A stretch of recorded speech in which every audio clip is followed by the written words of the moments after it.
Welcome to our first documenting heritage photos for August. I have here some school photos. I'm just going to show you. So these are my original photos, and you can see like they are tiny. And this is another great reason to go ahead, take a photo of your layout of your picture, put it through a really good photo editing software, because then, in this case, you can blow them up. So they're still not going to be perfect. Of course, they're old photos, but I think that they look, when you compare them, acceptable. I went ahead and did these, when I redid these, I did these in a sepia tone because, well, this one is, you know, nice and crisp and sharp and black and white. This one is quite faded.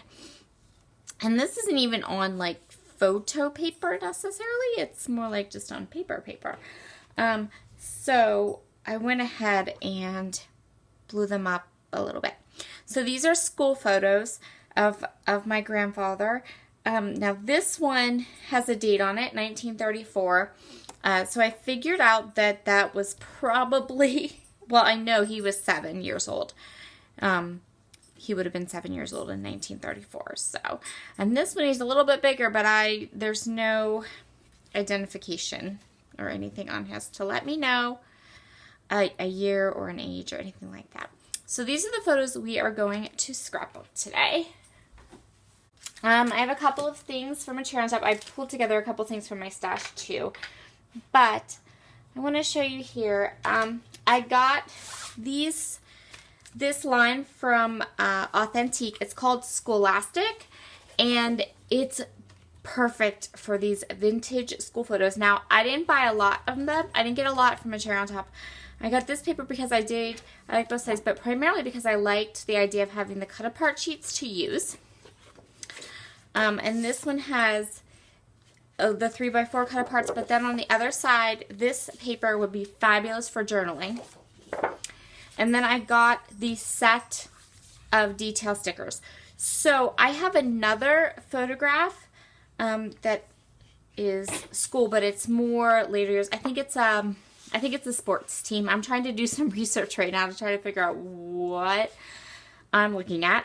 But it's like a class photo, and I think it is, I mean, I can even show it to you. Hold on. So this one is for next, this is the original, and this is actually like a photo. And it looks like a class photo maybe, or a gym photo. So there's nothing marked on it, nowhere, but I can tell that it's like high school. So this is the photo we're going to scrapbook next, or 2 weeks. And this is nice because it's such a large photo. I can shrink it down, and it looks a little bit better when I played with it in Photoshop. So we have that one.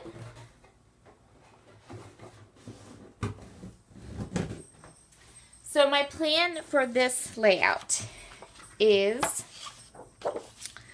I'm going to go ahead and use one of these cards and do some handwritten journaling about what I remember my grandfather telling me about school. I know that they didn't go to school in the spring or summer, no matter what, because it was, my grandfather was Pennsylvania Dutch, and it was farming area, and so the boys were not allowed to go to school when it was time to be out in the fields helping with the farm. I also know that, and that's how I figured out how old he was in these photos, because I knew that they went to school in the fall and winter. So these would have both been taken in the fall. I know that he didn't like school at all. He hated every part of school all the way through, but he made it through to the end and was a high school graduate. And at that time, being a high school graduate was kind of a big deal, because most kids didn't go to school past 8th grade. So those are my products. I'm going to do some journaling. I went through, I picked these up at a Cherry on Top too. These are from Prima, and the day that I placed my design team order, they had these in their daily deals section, and I was like, oh, those are nice. So I went ahead and grabbed these stamps, and they were very inexpensive. They were part of their daily deals. So then from my stash, I pulled this paper out. This is from Cartabella's Welcome Home. It was an older collection, 2017, so a couple years ago. But I thought that the yellows worked really well, and I'm going to use that as my background. And then I also pulled out this little 7, which is from Tim Holtz, those vintage number sets that I've been kind of slowly making my way through. And I'm going to put that up here at this place. And then I still have to go into my stash and find some lettering options. I think I'm going to use one of these cut-apart cards for the title, but I want to be able to put the year that this photo was taken. And then I pulled a couple of things out. So these are some Allie Edwards flags, and I liked the book and the glasses. A couple things on here I thought would work. I grabbed these out because I matched up like this blue and this red and yellow matched really well with the colors in the Authentique collection. I pulled a couple things out. I don't know if I'm going to use these stars. I'm not loving them, but I didn't want to not have them. And then the same with these cork shapes. I'm not loving them necessarily, but so they might make it on the layout. They might not. And then I went into my flare stash and I grabbed 3 little fall flares. These colors work really well with the colors in the Authentique line. And again, I know that both these photos were taken in the fall. So that will be that. Oh, and I'm going to be using a sketch. So if you ever go to a Cherry on Top's message board, they have a ton of challenges. Always. They always have just a whole bunch of challenges. A lot of the girls that are active on that message board, they do monthly challenges. Sorry. Fitz apparently needs to say hello. They do monthly challenges. And there's just tons of them. And all of them, if you enter into the challenge, you get a giveaway of a $5 gift certificate.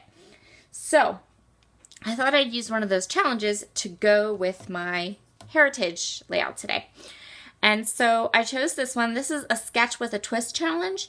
So we were provided with this sketch from Page Maps. And the twist is we have to have 2 tags on our layout.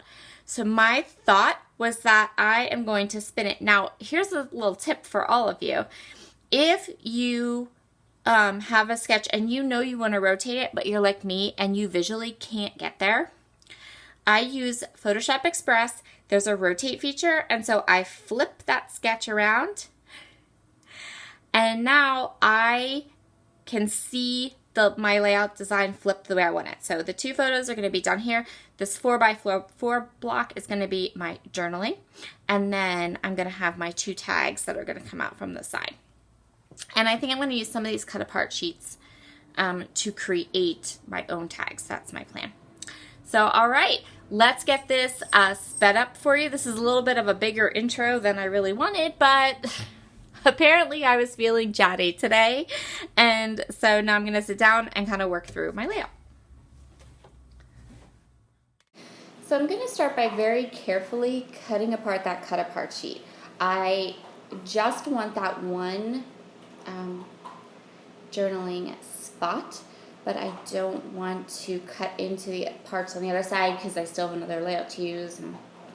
And actually, guys, guess what? So that photo that I showed at the beginning, between the time that I filmed this and started this video, I sent the photo to my aunt and got info on the group photo. So the group photo will definitely be next week, and it is actually from 1944 to 1945.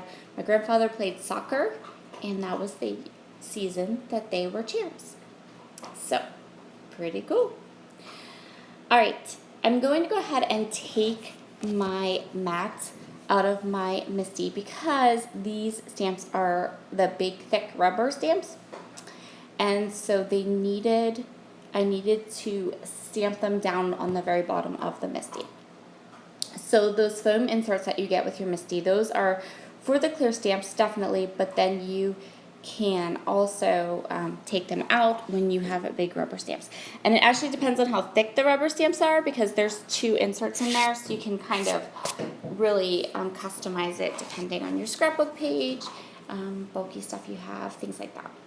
Okay, so I'm just going to use the alphabet that came with that Prima stamp. It's all of those. So when you looked at that stamp set, all those alphabet tiles that were like right beside each other, those are all individual stamps. So yeah, that stamp set is a really, really good deal, because you get an entire alphabet plus all those images and a school sayings.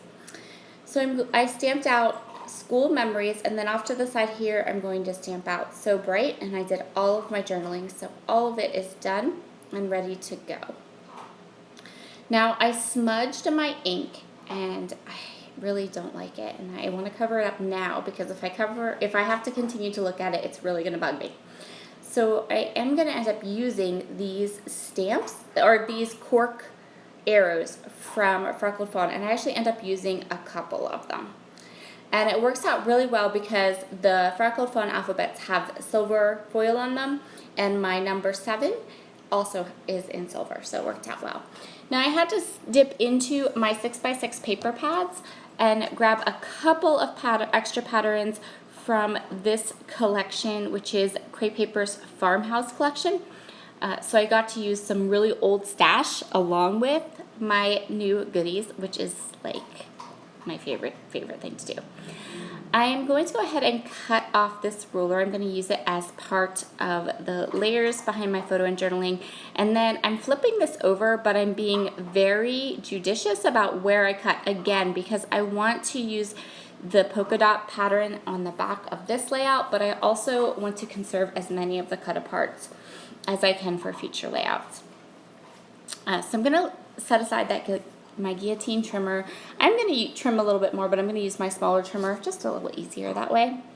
And I'm going to use this polka dot paper and the orange paper and that ruler to create the base for my layout. And this paper from Cartabella could not, it's like it was made to go with the collection. So I'm super duper happy that I found it in my stash. I'm just going to trim up this ruler a little bit, and then I'm going to trim it down a little bit, because the sketch calls for it to be just a little bit shorter than the other papers and to be layered in. So that's what I'm going to do here, just layer it in. And then I'm going to go ahead and I'm going to take 2 tiny strips of this orange paper, and I'm going to place it at the bottom and then glue it on and kind of tuck it underneath. So that gives me the base to go ahead then and start to layer my photos and journaling on top of.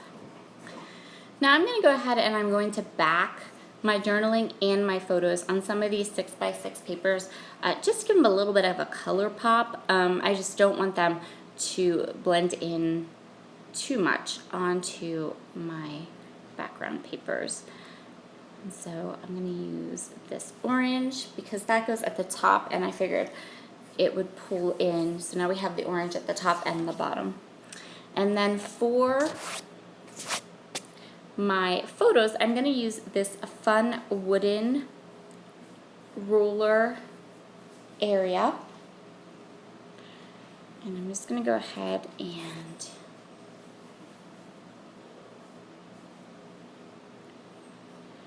back my photos with this fun ruler paper. I love this ruler paper, super fun. Sorry, I had a bug on me. It's summer, and summer we have bugs. So now my photos and journaling are down, and I want to be able to find a place to put that year for that one photo. And what I decided to do is I'm going to go ahead and grab this tag from the sticker sheet, and then I'm going to dip into my planner goodies, and I'm going to pull out this stamp set from Chamel's Sparkle City because it has really tiny numbers on it. And I'm going to go ahead and use those really tiny numbers and stamp the date, the year that that photo was taken, onto the tab. It worked out really well. Now, remember how I am playing along with one of the challenges over at A Cherry on Top's message board. And that means that I need to add at least 2 tags. I'm actually going to add 3. So what I'm going to do is I'm going to take these 3 scraps from that 6x6 paper pad, and then I'm going to find Kiwi Lane tag templates that are going to fit right into those scraps. I love my Kiwi Lane templates. I don't necessarily maybe pull them out as often as I should, but when I do pull them out, they're fabulous. So I'm just checking here to make sure they're all going to fit where I want them to fit. And now I can just trace them, fussy cut them out, and then I'm going to punch a hole where the hole should be with just a little punchy thing. And then I'm going to grab some twine and push them through the holes. Now, if you saw my craft room tour that I posted, you know that this twine is from that big roll that sits beside me. So it's a real like vintage twine. It was initially from a pie shop, and it's fabulous. It makes just a lovely little heritage addition to my layouts. I'm super happy with how that turned out. I did accidentally make that big one with the apples. The apples are kind of facing a funky way, so I have to be really careful about where I put that so it doesn't look like the apples are like upside down. So I'm going to move the tags around a bit while I try to figure out what exactly I want to do with them. And here's the configuration I decided to go with. I really was having issues with those apples being oddly placed. So my next thing, I'm going to go through the sticker sheet and add a couple of things on top of my tags to fill in those clusters. I'm going to use some stickers from the Scholastic sticker sheet. And I'm going to use my enamel dots. Some things I'm going to pop up, but I'm just going to go ahead and go through here and figure out. I know I decided to add another one of those arrows there, so we have a little triangle of arrows. And then I'm going to go ahead and I'm going to grab my enamel dots. And these were such a fabulous find in my stash because I think they're from Simple Stories, but they're from like the Love and Adore collection.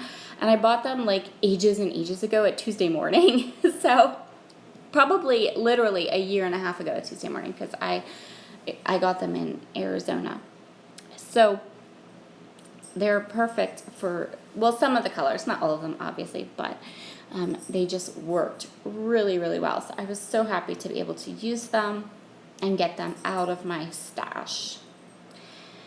And so I'm going to continue on here just looking at these lovely stickers and deciding which ones I want to use.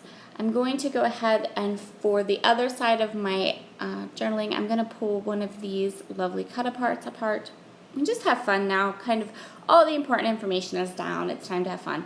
If you watch my videos a lot, you know that I always start with like the important stuff. So like the journaling and the photos, and if I need to stamp anything, you know, like stamping on that year date, and then I can just have fun and create. That's Fitz saying hi. Apparently he has this thing now where if I'm talking into my iPad, he must scratch his collar. I don't know. It's just his thing, I guess. So that is what I'm going to do here. I hope you are all enjoying this heritage series. I know we have had a lot of more somber or quiet videos on my channel this week, but don't worry.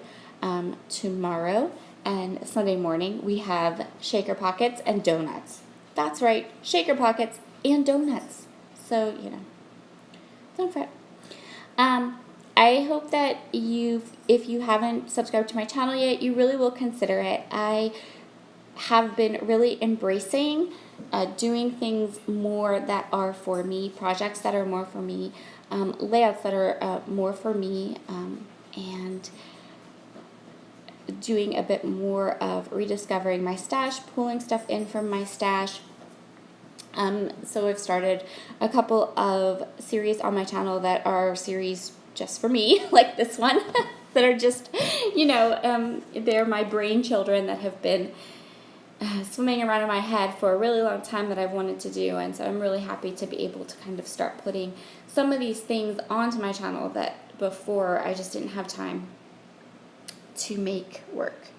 So yeah, if you haven't hit that subscribe button, please do so. I'd love for you to continue watching and commenting. I always say this, I have like the best set of subscribers.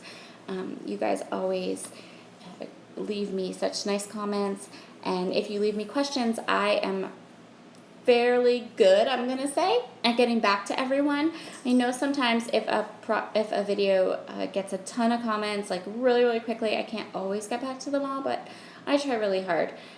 So I'd also always like you to hit that like button. It does help a lot. It helps with algorithms. It helps YouTube to suggest my channel to more lovely scrapbookers like yourselves. And so yeah, I'm just adding all of these beautiful finishing touches to my layout, and that's going to complete this project. If you have some heritage school photos hanging out in your stash, I hope this gave you some inspiration to pull them out and get them scrapbooked. And check out that Authentique collection because it's a beautiful, beautiful heritage jumping off point for your projects. Talk to y'all soon. Bye.